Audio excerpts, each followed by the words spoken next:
Happy Easter. He is risen. He is risen indeed. And the honey badger verse today is from the shorter ending of the Gospel of Mark. Now, honey badger, he likes the longer ending because it mentions that they'll pick up snakes that are deadly, and he loves eating deadly snakes. And it's Mark 16, 7-8. But go tell his disciples and Peter that he is risen and gone before you into Galilee, and there you will see him. And the women fled with trembling and astonishment, and they said nothing to no one, for they were terrified. And I love that this verse begins with grace. Go tell Peter. Peter had denied Jesus 3 times. He felt like a failure, and yet Jesus was not done with him, but had a ministry for him. And the women, they were terrified. And this is the strongest Greek word for fear, and it's used 3 times in the Gospel of Mark.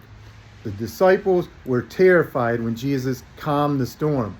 Jesus was terrified when he headed into Gethsemane, knowing his coming death. And now the women are terrified with the resurrection of Jesus Christ, and they remain silent. Now, we're not to remain silent. Even if we're persecuted for the faith, we need to proclaim that Jesus has risen, and risen indeed, and that he's transformed our lives.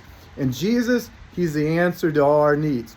We see that Jesus calms the storm in Mark's gospel, so he has authority over nature.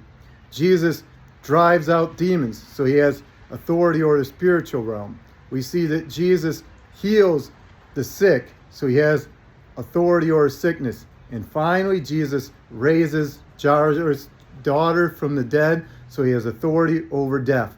And death, its sting doesn't come to us when we believe in Jesus. And I love how the tomb is empty, and since it's empty, it's filled with meaning. Since Jesus has risen, we'll also rise again. And I want to encourage us, don't be like the women who remain silent, but proclaim what Jesus has done in your life.